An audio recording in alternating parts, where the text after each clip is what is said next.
معزز سامعین، آج میں آپ لوگوں سے ایک سوال پوچھنا چاہتی ہوں۔ کیا آپ لوگ بتا سکتے ہیں کہ پاکستان کی تاریخ کا پاپولر ترین پولیٹیکل لیڈر کون تھا؟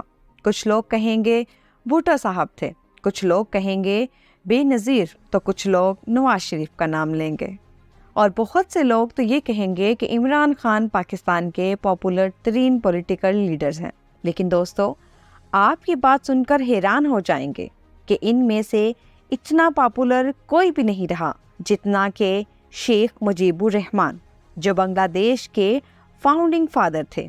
جی ہاں، شیخ مجیب الرحمان بنگلہ دیش کے سربراہ عوامی لیگ کے 1970 میں جنرل الیکشنز ہوئے تو ایسٹ انڈیا پاکستان کی 162 جنرل سیٹوں میں سے 160 سیٹیں عوامی لیگ نے جیتیں۔ میرے خیال سے دنیا کی تاریخ میں کبھی کسی پارٹی کو اتنی اوور ویلکم میجورٹی نہیں ملی ہوگی۔ میں نے آپ سے پولیٹیکل پاپولرٹیز کا ذکر کیا نا، تو آپ اندازہ لگا سکتے ہیں کہ بھٹو صاحب جو اپنی شہرت کی پیک پر تھے، عوام ان کی دیوانی تھی۔ انہوں نے 1970 کے الیکشن میں 61,48,923 ووٹ لیے، جبکہ شیخ مجیب الرحمان کے ووٹ تھے 1,29,37,162، یعنی کہ بھٹو صاحب سے دگنے سے بھی زیادہ۔ اور اس کے بعد جو ہوا وہ بہت ہولناک اور دردناک تھا۔ ویسٹ پاکستان نے ایسٹ پاکستان کی میجورٹی ماننے سے انکار کر دیا۔ بنگالیوں میں نفرتیں بڑھتی چلی گئیں جو پہلے ہی بہت زیادہ تھیں، اور بالآخر 16 دسمبر 1971 میں ایسٹ پاکستان ختم ہوا اور ایک نئی نیشن کا ایجاز ہوا، جس کو ہم کہتے ہیں بنگلہ دیش۔ جی معزز سامعین، آج کی ویڈیو میں ہم بنگلہ دیش کی پاکستان سے علیحدگی کی بات کریں گے۔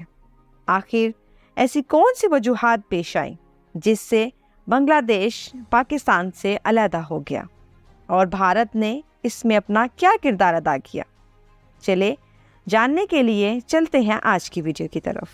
پاکستان اور بنگلہ دیش 1971 میں علیحدہ ہوئے، جسے بنگلہ دیش کی جانب سے آزادی کا موسم کہا جاتا ہے۔ یہ واقعہ ایک معاشرتی، سیاسی اور عسکری مجموعہ تھا جس نے جنوب ایشیائی علاقے کی حرکتوں کو متاثر کیا۔ پاکستان اور بنگلہ دیش کی الگائی کا سبب اس وقت کی تشکیل پذیرفتہ بھارت کی پالیسیاں، عدم اطمینان کی حالتیں اور مقامی خصوصیات کی تنازعات میں پایا جاتا ہے۔ جب بھارت میں مسلمانوں کے لیے مخصوص ریاستوں کو ہندو ریاستوں کے ساتھ جوڑا گیا تو مختلف اقلیتی جماعتوں میں بھارت کے خلاف انتہا پسند ہندو رائٹ کے لیے آواز بلند ہوئی۔ پاکستان کی پہلی کشمیر جدوجہد میں بھی بنگلہ دیش کا کردار اہم تھا۔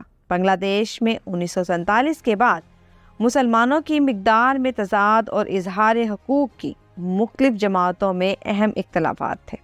بنگلہ دیش کے مسلمانوں میں معصوموں کے قتل پر غصہ بڑھا۔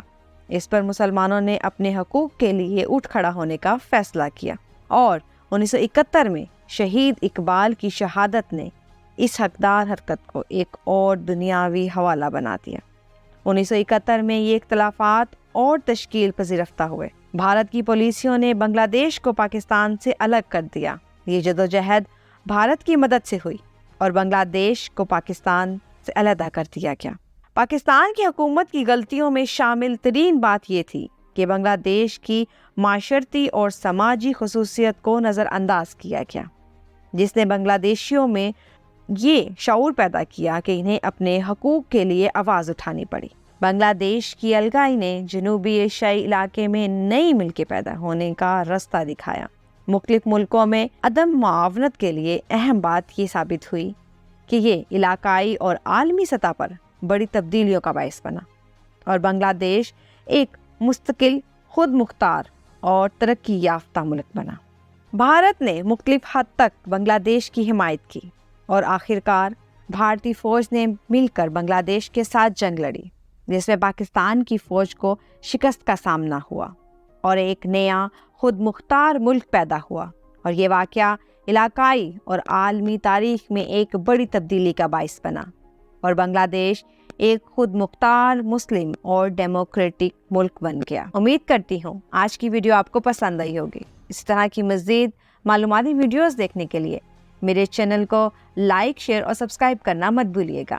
نیچے دیے گئے بیل آئیکن کو کلک کریں تاکہ ہمارے آنے والی ہر نئی ویڈیو کا نوٹیفیکیشن آپ کو مل سکے۔ آپ سے ملاقات ہوگی ایک نئی ویڈیو کے ساتھ، تب تک کے لیے اجازت دیجیے۔ اللہ حافظ۔